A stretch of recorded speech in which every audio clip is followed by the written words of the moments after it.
You've grunged it out to living in the 90s. You've sung along with your kids to Kids Bop. You turned it up to Freedom Rock. Now, get ready for the softer side of cybersecurity with Sunsets and Snowdrifts, including all your favorite hits, like Don't Go Breaking My Encryption. Don't go breaking my encryption. I can't fight this phishing anymore. And I can't fight this phishing anymore. We will patch you. We will patch you. I want to know who logged this. I want to know who logged this. And who could forget, how am I supposed to live without VCISO? How am I supposed to live without VCISO? And who came up with this amazing compilation of cybersecurity hits, you might ask? It's your podcast host, Senior Sunset and Mr. Snowdrift, Evan and Kennedy. All right. Awesome stuff, man. That is a really great selection of hits. I mean, come on. Okay. Yeah, I love the curly hair one too. I wish I could grow mine out like that. Yeah. Hey, so today is a very special episode of Sunsets and Snowdrifts. We are recording. So actually, it is not live today, so there will not be any Q&A or questions. However, if you have questions at the end of this, I got some cues for you. Definitely, 100%. Feel free to email us at info@securitystudio.com. If you have questions, you can send those in after the podcast. Awesome to see you guys. How are you? Doing well. Doing well. Doing fantastic. And yeah, it's not, that song. It's not common for people to say it's awesome to see me, so it's cool. I think if they're coming to the sunsets of Mexico and they get there and they arrive at the station, you pick them up, they probably say it's pretty awesome to see you. So it's just kind of bullshit. It's not really me. It's like the sunset, right? It is, partially that, but when you're there to pick people up, it's good to see you. Yeah. You don't discount your value. Yeah, you don't want to just end up in Mexico and be like, let me find my way to Evan. your sunny's face too. Yeah. Let me get on a few buses and trains or whatever they have there. Mules, get up to the hill. Especially you arrive at the house and then the door opens and then you pop out and it's like, oh, thank God. I do think I could do, something with this. I think I could maybe barber it or something. No. Yeah, you could do something for sure. No. Well, like I said, we have a very special episode today. Do you guys remember when we were kids and every sitcom had a very special episode? It just reminds me of that.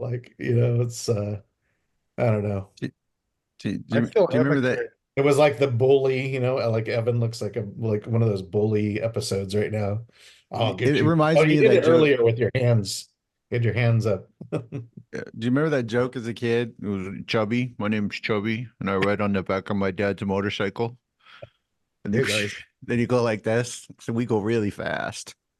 Hey guys, is it good to see me now? Yes. I love it. See what we can do when it's got serious stuff. We're security people. We don't. Yeah, we are. Frank, so get us in order here. What are we doing? Yeah, absolutely. Well, today's topic is going to be pretty interesting, pretty fun. So, cybersecurity compliance, how to avoid the pitfalls of a checkbox mindset. I think that's super interesting because, I'm hearing this all the time. Actually, I was on a call the other day and we had one of our potential partners say, I'm gonna just standardize on this specific framework for everyone. And I was like, that's kind of interesting. All right, well, maybe not, but we'll get more into that. But I thought that really kind of fit well into this.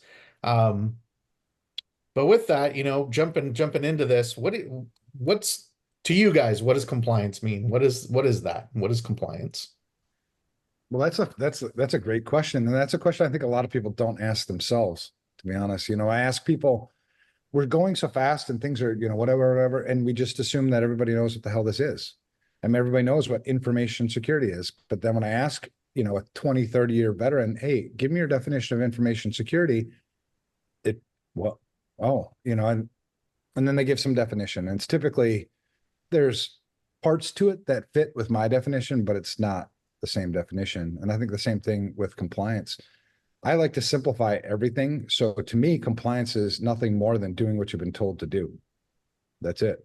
It's not information security. Information security is risk management. So when you marry those things, it's what somebody's told you to do with the purpose potentially of risk management, which then leads to the intent of the law and the letter of the law. You know, you'd mentioned, you know, frameworks. Doing things that a framework says is maybe one form of compliance, but it's not truly compliance. Compliance would be coming from a regulatory authority like Department of Health and Human Services, you know, for HIPAA compliance. Maybe it's GLBA compliance, you know, coming from FFIEC, you know, through that, you know, so compliance is interesting, but it's not the same as information security at all. So I'll let Mike answer too. I agree with everything you say. So unfortunately, Wow. just listen to you talk. I was like nodding my head. Yes. I agree too, Evan. I agree. Yeah. I mean, yeah, I don't know what else Well, to add there. Yeah, I mean, I have analogies that you think about from a compliance standpoint in the letter of the law, and you know, like with my kids, and my son always asks, "What's my curfew?" And I'm like, "Well, you know, our city, our state says you can't be outside of the house after this time, 11 o'clock or midnight, whatever it is." And he's like, "Well, then what's my curfew?" The letter of the law says this. You want me to interpret it some way to say, well, it's okay because you're my kid and we can break the law and have it be later or earlier. But it's the same thing, you know, and I agree with you. I think people get caught up in where compliance and how compliance fits in their business and all of the different, like you said too, and Frank mentioned it, the frameworks, and how everybody feels that compliance is tied to those frameworks versus tied to a specific compliance or law, like you said, HIPAA, GLBA, SEC, you know, some of those other ones. So yeah, and I like to use the analogy, like a lot of people, you know, who have kids will be able to resonate with this. It's a lot of it's the difference. I mean, it fits a little bit. The difference between, you know, telling your kids to clean the room and your kids actually wanting to clean the room. Yep. The difference is completely different, right? And so you got the letter of the law, the intent of the law, and now to make things even more confusing, you know, recently the U.S. Supreme Court, you know, addressed the Chevron doctrine, which what that was, or is, or sort of was you'd pass a law. So, you know, you take HIPAA, for instance, that's an act, that's a law that it goes through Congress, they all pass it, it gets signed into law by the president, and then it gets pushed to a government agency to interpret and enforce that law. So that's kind of how those things sort of work. Now with the Chevron doctrine, it was left up to the agency to interpret what the intent of the law was, right? So then they would go out and audit or, you know, fine you, whatever they decide to do. But with the recent, you know, knock it down of the Chevron doctrine, now you can challenge that, right? And challenge the interpretation that comes from the government agency. So it's really going to do some weird things with how they decide to enforce things from a compliance perspective. Now, from a business owner perspective, trying to navigate all of this. Yeah, it's a mess. The intent of every one of these laws, the intent of the security rule, for instance, in HIPAA, the intent of GLBA when protecting client information, the intent is information security. The intent is risk management. The interpretation, the letter, you know, how we take that and actually apply it leads to this checkbox thing. This is why compliance is really a shitty way to do information security, because you got to continue to navigate and change focus and change direction. Chances are pretty good you don't run your business that way. You need to integrate information security risk management into your business. And then when all this compliance stuff wobbles, and it's up to whatever interpretation, you're still okay because the intent all along was risk management. Right. So compliance it's got a really shady side to it, Yeah, I mean, I Well, think go ahead, Michael, for sure. I was gonna say, and like you talk about too a little bit, is when you look at all these different frameworks, they use different language, they use different, and it's different interpretations of the compliance stuff. But when you like peel back them, they're all the same. So if you, like you just said, if you implement that security first approach and you implement the information security in your business, then you're going to be able to pull out of that. And I hate this word, this phrase, but check the boxes to show how you have that compliance in each one of those frameworks and each one of those compliance related laws. So, right. Well, and you miss out too on because when you do information security correctly, there are so many advantages for your business. correct. Right. You Yeah. streamline business. Complexity is the worst enemy of information. Mhm. You can streamline, simplify.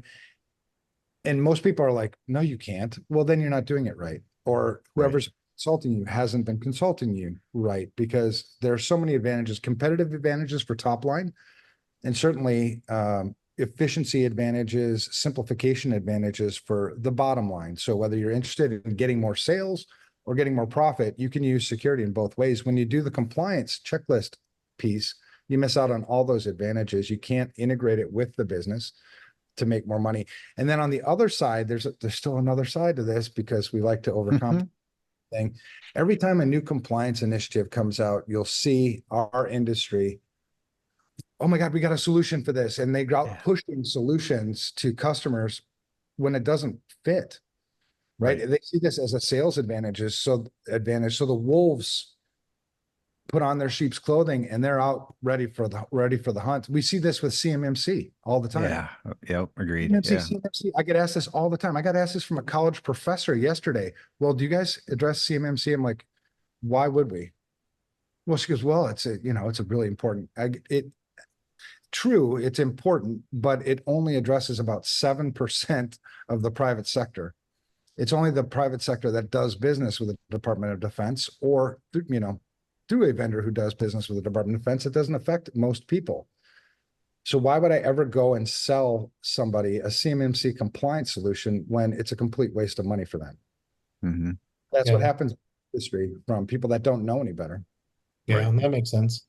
So how does the, MSP or IT or the cybersecurity consultant or whoever get this message across to the business owner who says, I just need to check these boxes. I don't give a shit. I just want to, what is it going to cost me to check these boxes, right? I mean, how do you change that mindset essentially of, hey, we need to do really good information security. And as we do that, we're going to meet the needs of those different compliances and all of that. How do you change that? What could you say to somebody?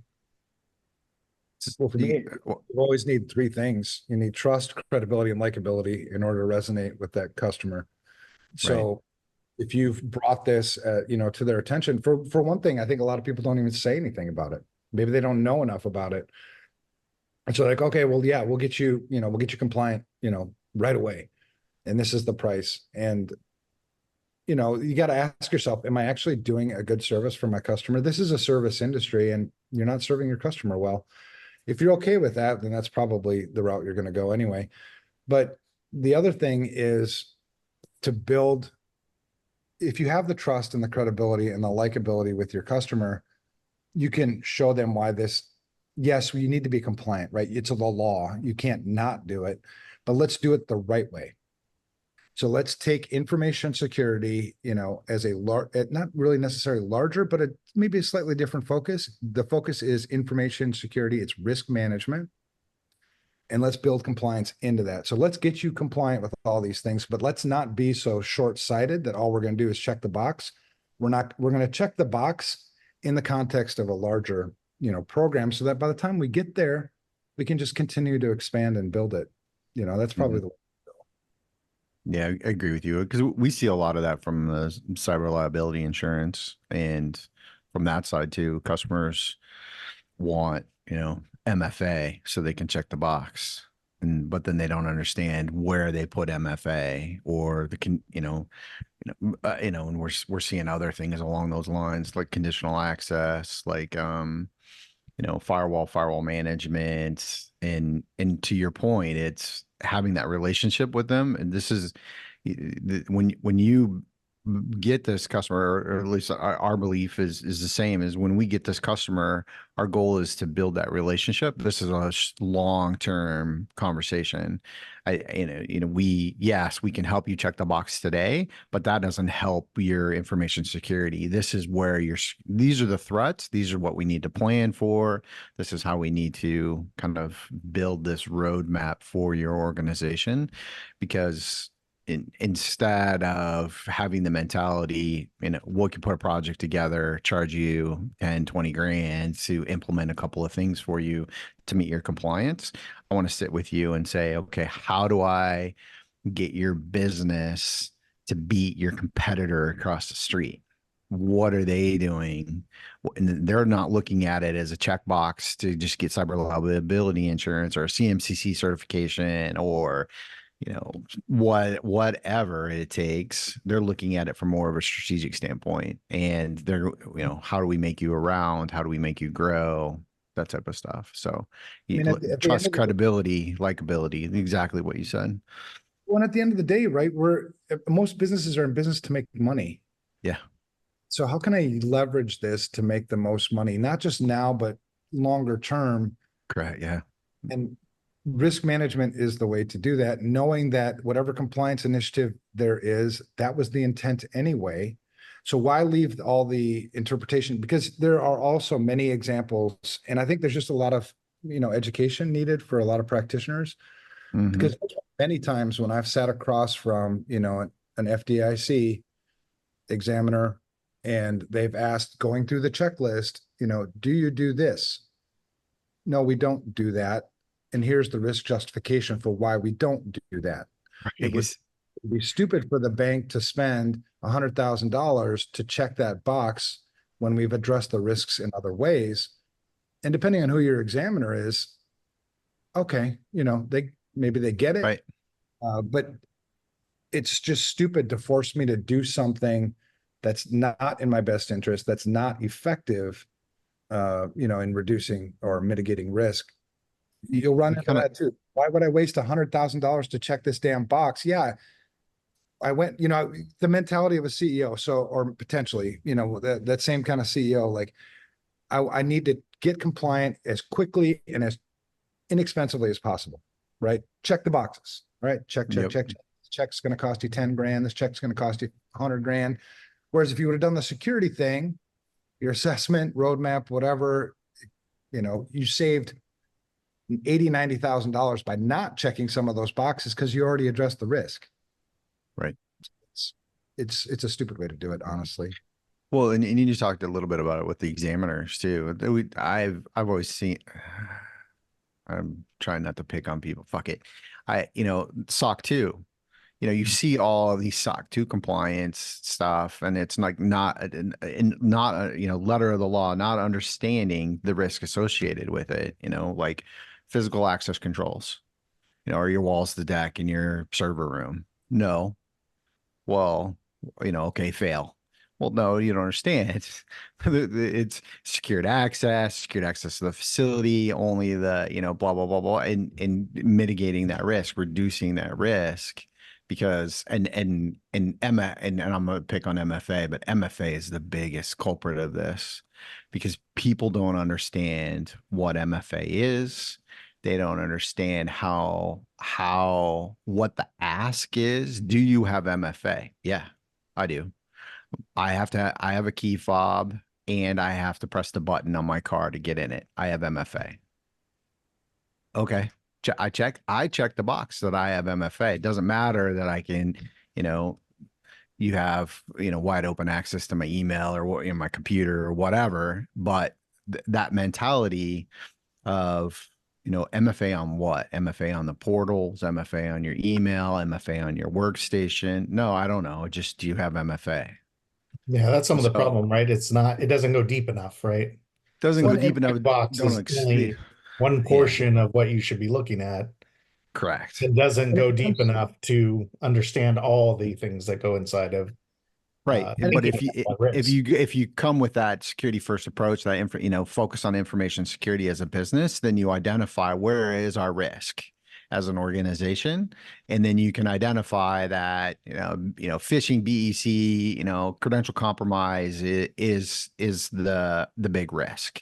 So we'll put MFA on our cloud app or our 365 or Google Workspace, whatever. And then, so that's where you put your security. You're not putting, putting MFA on your workstation, but not putting it on your 365 is nonsense. If you allow people to log into 365 from other, web accounts, their phones, whatever, because you can compromise a phone or send you an email to your personal accounts to log in. Anyway, so One of the worst,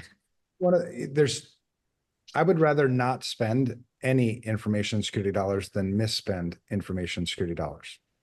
Right? You don't spend information security dollars just for the sake of spending information security dollars, and you don't get compliant for the sake of information security either. We've talked about some of these, but one of the dangers too is this false sense of security. I can't tell you how many times I've done an incident response but we were, we had our SOC 2. It's like, oh, great. Because we have an EDR. Yeah. That should take care of it. It's one of the huge things about, I get asked this, I have been asked this a lot, is what's the one thing? I mean, if you had like one piece of advice that you could give me from information security, what would it be? And it comes down to situational awareness. It comes down to understanding the situation around you, the environment you operate in, the things you have. It's about this. And so when you do just checkbox, you miss that biggest thing, situational awareness. You'll learn a whole bunch of things when you go through the compliance thing, but you didn't learn everything. You didn't learn enough. No. And it's also the checkbox mentality leads to this checkbox, I'm done. Like I've arrived. Yeah. Right. Correct. I'm close to arriving. There's no such thing as arriving. So right. Just a really dangerous mentality throughout that we have to avoid all these pitfalls along the way. Yeah. So going back to that, the guy I talked to who said, I'm just going to do this specific framework for all of my clients. Are they doing, knowing that there's a difference between framework and compliance, are they doing a disservice to their clients if they're doing that for specific way for everybody? Or, should they be looking at it differently? Or, is a framework basically a set of guidelines that they're kind of following? Is that a good idea then for them? Yeah, I like frameworks because frameworks are, for a number of reasons. One, it's just a tool. It's a reference tool that allows me to reference maybe parts, gaps that maybe I wasn't thinking of so from that perspective, it's really nice because it provides you guidance, right? So the framework's this. Okay, then take that and apply it to your environment. If we didn't do that, what would be the likelihood and the impact of something bad happening? Because I didn't do that thing that the framework said. Now, if the risk is low, well, then you don't do that thing. You know what I mean? So the framework is really nice to provide you that guidance. It's a nice tool to reference. It comes down to how you use it. I think another thing about do you feel that there's a one size fit all framework though? No. Well, yes. It's like a hammer. A hammer works for everybody. It's just how to use the damn hammer. So right. The one reason I really like NIST CSF is it's if you want the prescriptive guidance, you can go to the informative references and you can get the prescriptive guidance. But in terms of how the framework is structured, it provides a lot of flexibility to make decisions along the way, right? When you talk about risk management, it's start with an assessment, then make your risk decisions, right? Your risk decisions, accept, mitigate, transfer, avoid, and then make a plan for those things that weren't acceptable. The NIST CSF provides a good structure to operate that mentality in, and that's how security actually works. NIST, SP 800-53, not my favorite. It would be an informative reference in the larger framework of NIST CSF, but using that as a framework, it's too prescriptive. It's not business friendly. Wouldn't be my choice. So I mean, you got to know the different frameworks and which one applies best for you. Yeah, and I guess based on that question, for all your clients too, would you choose CMMC over NIST? No, I would never choose Right. CMMC. Right. And so, I mean, they say call it a framework. It's not. It's a compliance initiative with a framework. right. Yeah, and that's the hard part is for, the folks getting into this now is understanding all of these intricacies and all these different things and frameworks and compliances. And, you have a lot of folks out there talking about, the opportunity of compliance, right? And I think that in itself is a disservice, I think, because as you've been saying, really the opportunity today is every business. It doesn't matter whether they are in this compliance box or not, needs to be doing good security within their business. And so the opportunity is much greater than this specific niche or vertical of compliance, DoD or whoever. So I think there's a lot of folks out there talking to people and saying, hey, you should get into compliance, where really they should be saying you should get into security, if anything. Do you guys agree with that? Absolutely. I mean, because I've done lots of compliance work, but the right way to do compliance work is from a security perspective, right? It's not, we do security from a compliance perspective. It's, it's getting your priorities straight, understanding where one fits with the other. I think a lot of people, it's money, right? I mean, from a practitioner's perspective, I mean, like, what a great opportunity for me to have a conversation with my customer and get them to do something and pay me a bunch of money. And I don't really know if it fits for them or not, but I'm going to do it. Right. And then the customer wonders, oh my God, we had a breach, right? And it cost me 10 times the price of this damn compliance initiative. And I should have known it, right? Because most breaches that you investigate, it's like obvious. Like, had you done an information security risk assessment, had you had even, a third grader's understanding of situational awareness, right? You don't even, I think there's a big movement. There's always been a big movement in our industry to confuse people, right? Yeah. And confusion is money, right? If you're confused, then I can leverage emotion for you to buy stuff like fear. Oh my God, you're going to get breached. And you want the OCR to come knocking on your door? Yeah. All right. That's FUD. Yep. So weaponized FUD. Yep. Yeah. Yeah. My, the favorite one that it's an MSP one that I heard, and I've talked about this before, Frank, is where there's mystery, there's margin. This mentality of creating mystery in SKUs, creating mystery in services, creating mystery in compliance. You got to check this box or you're going to get fined. You're going to have your business shut down. And that throws out the trust, credibility, and the likability that you talked about earlier. Right. And that's the crazy thing, because we've seen over and over and over again in our own practice, there's actually more margin in clarity. Correct. You open and they're like, oh, okay, now I see this. I need to fix these things and investment. But now we all know that you're fixing the right things for the right reasons. There's no mystery to this. Correct. So the margin in mystery is bullshit, because take vCISO services at like FR Secure, they're 50% margin. And it's all about clarity. It's all about simplicity. It's all about helping them make good information security risk decisions. And it's not taking money. You sleep well at night every day knowing that you did right by the customer, versus I don't know how these jackasses sleep at night selling people things out of that fear. And they may not even know that they're doing it. That's the crazy thing.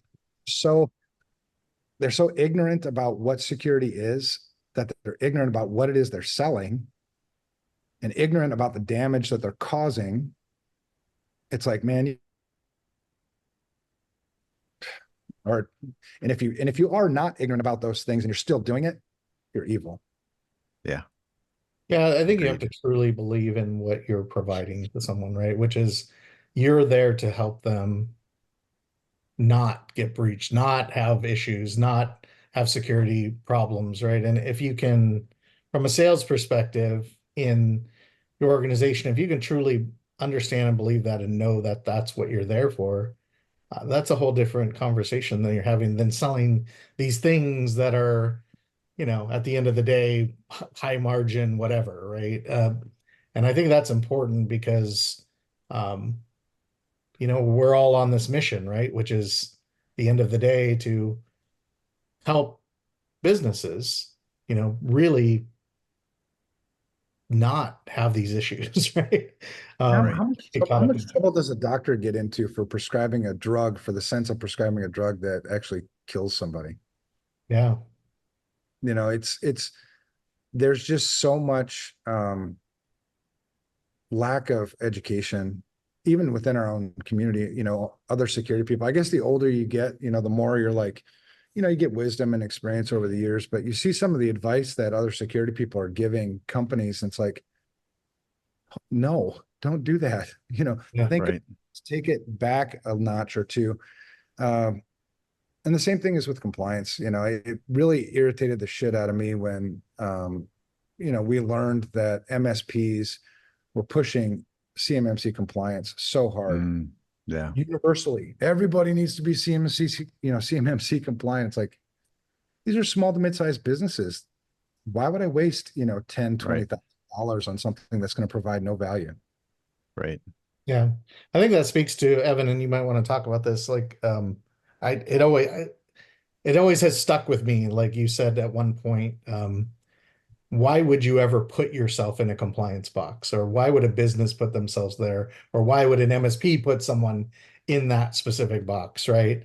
What did you mean by that? And like, can you elaborate on that specific idea or mindset? Well, there's lots of problems with it. I mean, for one, I'm letting somebody else dictate what I'm doing with my business. Hmm.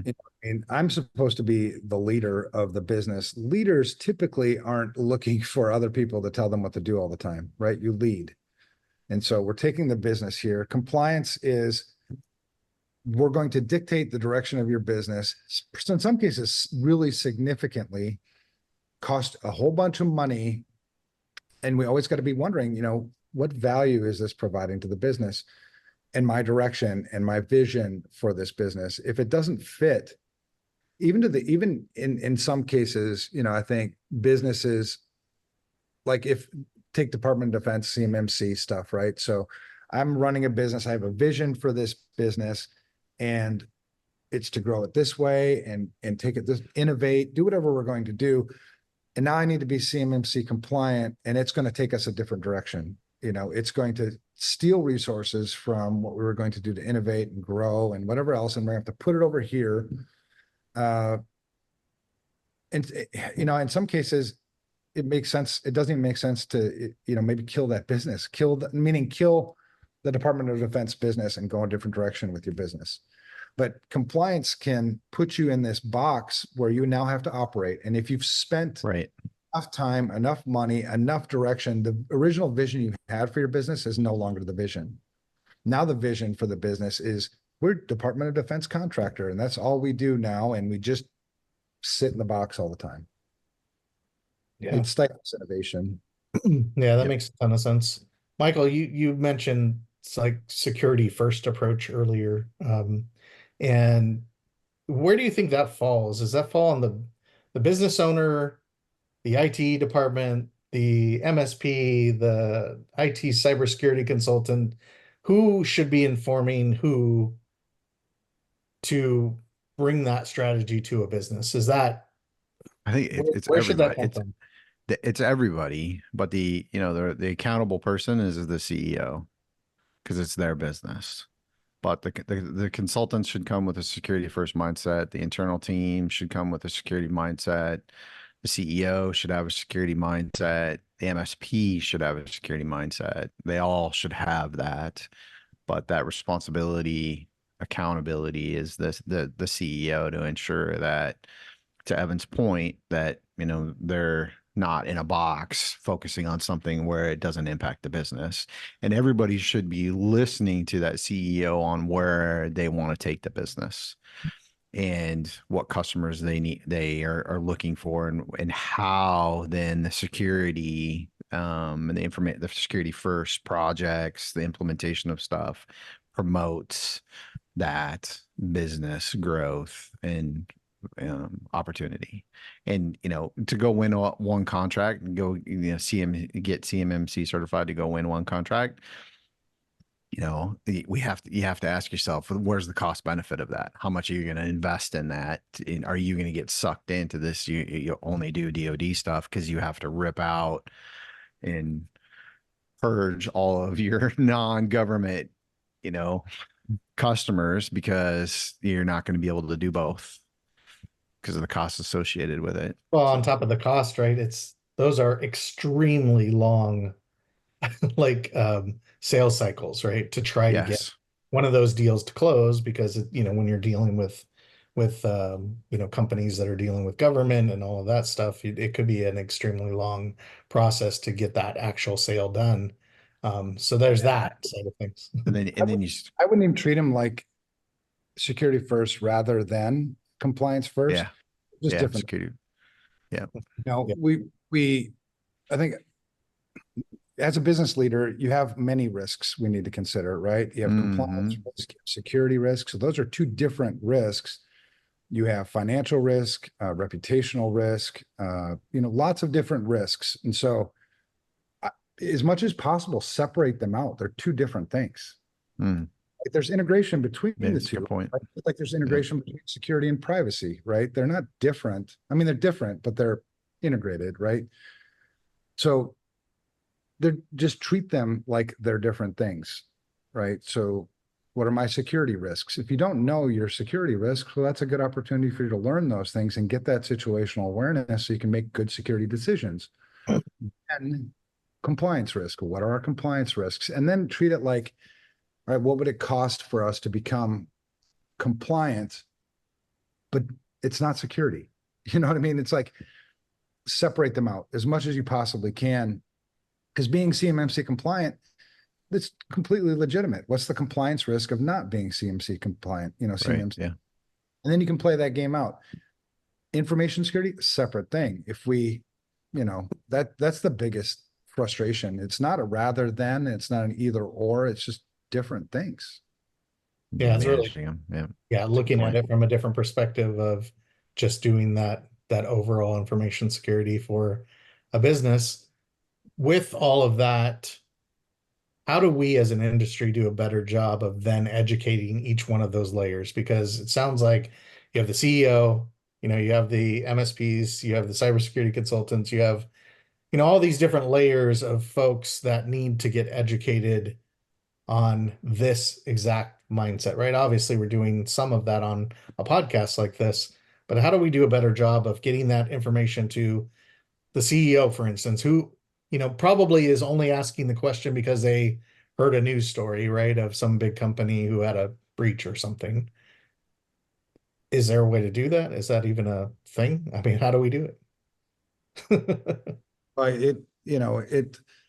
See, the one thing that's I think a pitfall is no two CEOs are the same, right? So you're going to have a relationship with the CEO, because if they're down this path of CMMC, somebody told them somewhere that they had to do this, right? And it bubbled up, and then somebody with trust and credibility and likability told them that you need to be a CMMC compliant. We need to focus everything, drop everything, do that, right? And so sometimes it's an uphill climb, and sometimes it's you take a few left turns before you take, you know, some of the right turns. Okay, fine. We need to be CMMC compliant. I'm going to leverage this because we do it, you know, okay, CMMC compliant, that's it, blah, blah, blah. Well, we're going to do it the right way, meaning the security way. So we can start doing risk management with CMMC compliant. It's not an additional effort, really. And then in that process, you have to have a longer term vision with your customer that we're going to build trust. We're going to build credibility with this CEO so that I become the resource eventually for them to, seek out so that we can have that time. It's all about who's in that first circle with them. Mm-hmm. I'm not, probably, as a new consultant. So I'm going to need to work my way there or find the avenue that they got their information from. It's almost, I've been accused many times, I think, over the years as a CISO of social engineering the company. That's pretty accurate. I need to figure out, because social engineering is not to take advantage of you. It's to educate you. My job as a CISO is to consult you to make good information security risk decisions. If you're making shitty information security risk decisions, well, then I need to figure out strategies to change that. There's no simple solution. There's no no. You can tase them maybe if you want, see if that works. So it sounds like there really isn't truly ever a I am compliant 100% thing, right? Because if you take the mindset that you're saying, or the ideas that you're saying, which is there are risks you take, there's risks you don't, you may not ever be able to check every box. No, you can be 100% compliant and say nothing at all about security. They're different things. So if you're talking information, and that's the education piece, you can be 100% compliant. You checked all the boxes. The auditor came in, gave you your letter. You're good. That's 100% compliant. Security? I don't know. We didn't do a risk assessment. We don't know. We can't quantify, where we're at. We can't put risk into perspective. We have no situational awareness here. But you're compliant. If that was the objective. So separately, and that's the education point. And so can you be 100% secure? You'd have to define what that is. If you mean 100% prevention, no, you can't. There's no risk elimination. That's not the game. The game is risk management. I mean, and a perfect example of that from a compliance is like BCP plan. Compliance. Do you have a BCP plan? Yes. Right. Risk management is, does anybody know about it? Has it been tested? Has it been followed? Is it implemented? Are there hard copies of it somewhere? That type of thing. Give me some assurance that this is actually going to save the business. Correct. The paper. Right. Correct. Yeah, that makes. Yeah, it all comes. It definitely is an education. Yeah, that's the cool thing about this industry and the opportunity for good security people is every single organization, everywhere, every single one of them, including your home, right, where you're the CEO of your house, maybe, needs information security leadership. Yeah. And so when you talk about the big opportunity, if you're a money motivated person out there looking to consult and make a shitload of money and do the right thing, lead these companies, lead these CEOs to do the right thing, treat compliance like it's separate from information security. There's the integration, but if you learn that, that's where you'll make tons of money, because the thing is you're either going to learn it on your own or you're going to be forced to learn it. I would rather learn it on my own because I don't like forcing. Forced, right? No. Yeah, I mean that actually rolls right into one of the other questions we had here, which is how do you build that security kind of focus into the culture of the business? I mean, is that doable? Is it, how do you get everybody on board in doing that rather than, hey, we have to do this for this compliance task or whatever? How do you get that kind of going in a business, in a environment, organization? It's like when you drive your car, right? And you come up to you're driving up to an intersection, you see a yellow light, right? You do a risk assessment automatically, right? You're like, go slow. Is the road slippery? Are there people in front of me? Are the people cross traffic? Is there a cop over there? How long ago did that change? You did all these calculations right away, and then you made your risk decision. I'm going to stop. I'm going to go. Right. And so it's a mentality. And the thing is with information security is it's very mechanical for a lot of people today. It's very not natural. Right. I got to think this stuff through. Yeah. the reason why the car thing comes natural is because you grew up with it. It was part of your life. The same thing. Technology is so integrated today with our life that we need to foster that same sort of mentality. And I think you start with leading by example. Mm-hmm.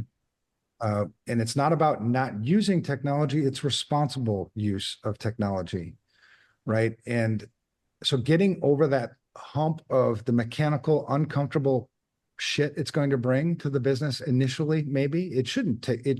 It should make us more money anyway, but that's when it just becomes part of the daily routine. I don't even think twice about choosing strong passwords. I don't even think twice about downloading an application and installing it on my app. I'm already doing the risk calculation in my mind. Right. That's where we need to get people. That's how you integrate it. It's just going to be uncomfortable at first. Yeah.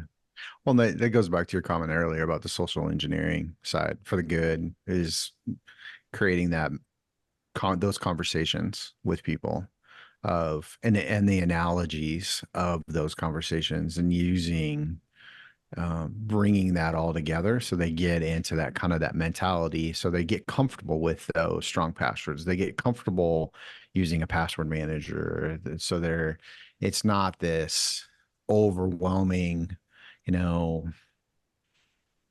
beast that they have to go figure out or fear. I think we also struggle with victim shaming too.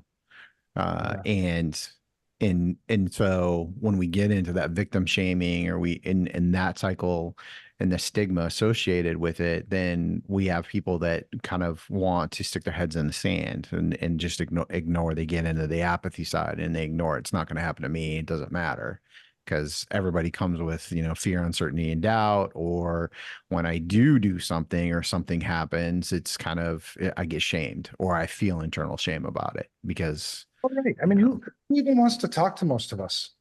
Right. Right. Because we use big words.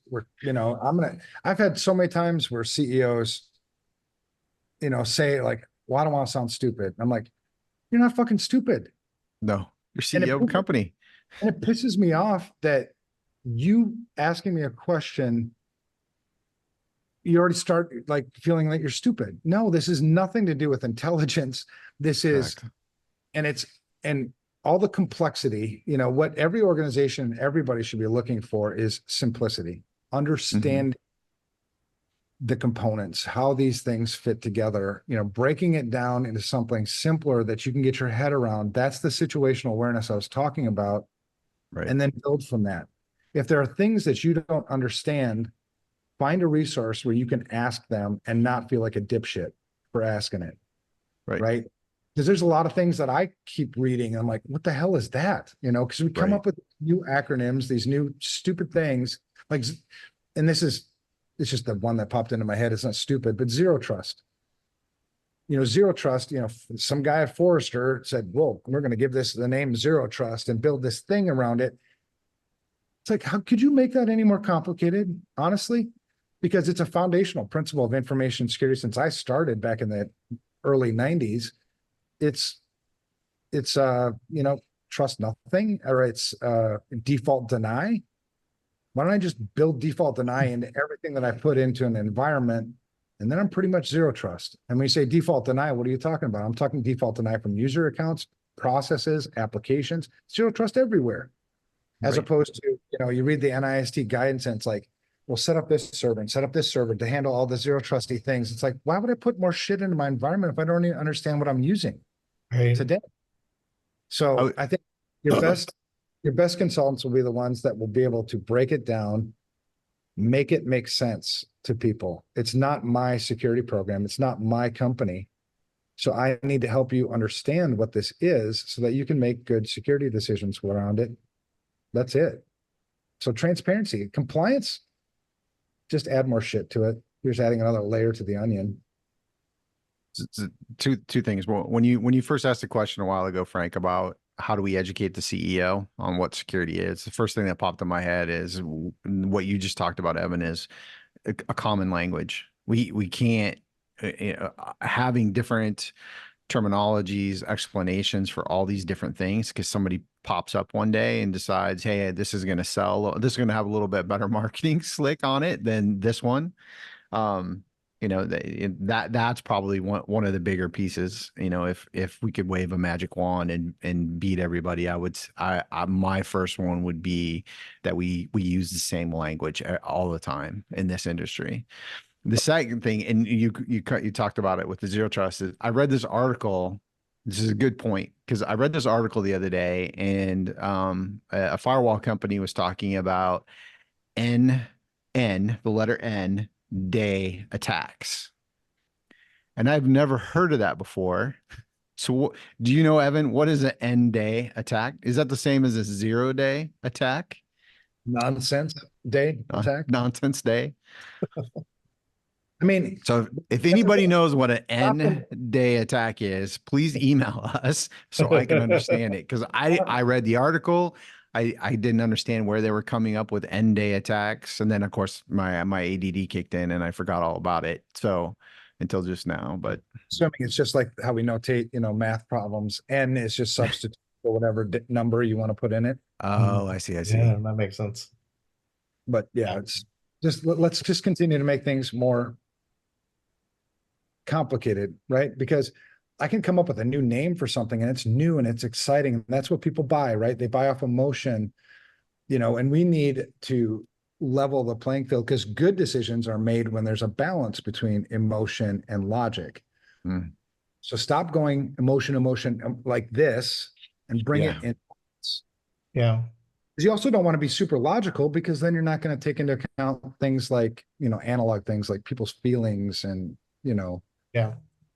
Well, you know, this really speaks to like what you're doing, Evan, with the vCISO course and getting the standardization for everybody doing the same stuff, right? I think that's super important. And Mike Ostra does a great job. You have this set of services that you put into every single environment, you know, and that's really the model that the MSP understood, because, you know, you had your remote monitoring and management, you had to backup and disaster recovery, you had a firewall, you had antivirus, you know, these are the basic things you would put into every single environment, no matter what.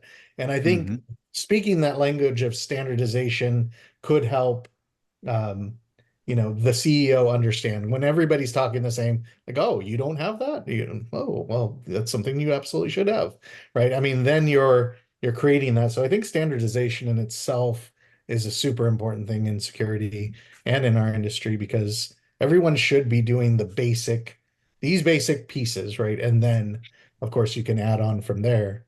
Yeah, I agree totally. Standardization is not the same, you know, as compliance, and it is, you know, very important. And the frameworks help with that, right? So a framework helps with the standardization, because then you can reference, like, I'm speaking this language, what the hell does that mean? And you can bring that standard out, you know, and show them. But that would be different, you know, than. But it's like what you learned, and when you know, created, you know, SecurityStudio, really is that all of these essentially speak the same language. They're just saying it in a different way, right? All of these different compliance, regulations, frameworks, doesn't matter. At the end of the day, if you're doing all of these things, you're probably 80, 90%, whatever percentage it is, the way they're of that requirement. And so, you know, there's something to be said about doing really good information security. And I appreciate you guys really defining that, separating what information security, compliance, frameworks. I mean, this is just confusing stuff when you look at it all and you're trying to figure it all out. So man, really, really great conversation today. I really appreciate it, guys. We're coming up on our hour here. Any last thoughts? Anything you guys want to get out there before we jump off here? I think it's, you know, I'll leave with this. It's okay to not know. It's okay, you know. What's not okay is to not admit that you don't know, right? And continue to serve and operate with ignorance. So these things, just like anything, they're important parts of a business. Information security is an important part of business. It's information security risk. And if you don't know, that's cool, man. I mean, we all started somewhere. And so I think finding a resource that you can talk to that's not going to make you feel stupid, so that you can get educated. We don't want the fear of education to stop you from getting educated. But at the end of the day, this is your business and your house. You make the risk decisions. You live with those risk decisions, good or bad. I just want to help you know what those risk decisions are so that you can make your own. But yeah, that's where I'll leave it. Yeah, I would agree with that. And surround yourself with people that lift you up and give you the that don't beat you down or don't ridicule you for not knowing something or giving you the right information. And then also trust but validate. You know, if you have that trusted advisor and they're sending you down a very specific path, go do some Googling, go talk to some people, you know, get some more comfort level in that. So yeah, I think that's the best thing anyone can do. The best challenge, yeah. The best question you can ask all the time is why. Right. So if I'm advising you to do this or do that, ask me why. If you don't know, ask. And I should be open enough to be able to answer why. And if I don't have a why, well, then I better go find a why, because my job is to be consulting you. So I think always challenge why would we want to do information security? Why would we want to do risk management? Why would we want to do MFA? Why would we, you know, ask why? Feel free and comfortable to ask that. And I think if you consult that consistently doesn't answer those questions, then maybe you got a wrong consultant. Or if a consultant starts with, "That's a really good question, Evan." And then start to suspect that a little bit. That's a good question. Let me answer that for you. Let me explain what MFA is, Evan. Right. One of the worst risk decisions we can make, the worst ones we make all the time, are the ones without context.